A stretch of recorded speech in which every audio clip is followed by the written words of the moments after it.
నేను అనుకున్నాను నువ్వు కోపం తెచ్చుకోనని, అందుకే ఇదంతా చేయాలని నిర్ణయించుకున్నాను. కానీ ఏం చేయాలి?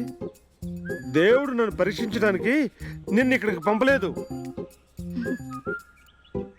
అంకుల్ దయచేసి నన్ను క్షమించండి. నువ్వు చేసింది నన్ను క్షమించడానికి ఏమీ లేదు. మీరు ఒకరినొకరు ప్రేమించుకున్నారు కదా, కలిసే ఉన్నారు కదా.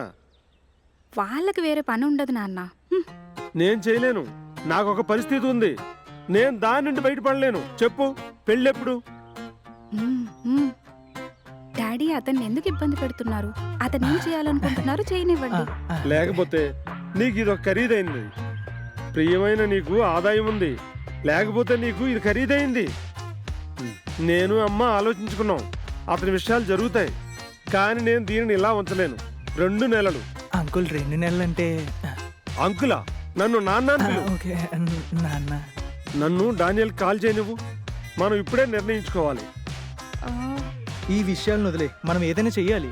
నన్నేం చేయమంటావు? నిజం చెప్పు, ఇద్దరిని కలిపి చంపేస్తారు. లేకపోతే వచ్చే నెలనే తెలిసిపోతుంది. ఆహా, నన్ను కొంచెం ఆలోచించుకోవడానికి టైం ఇవ్వు.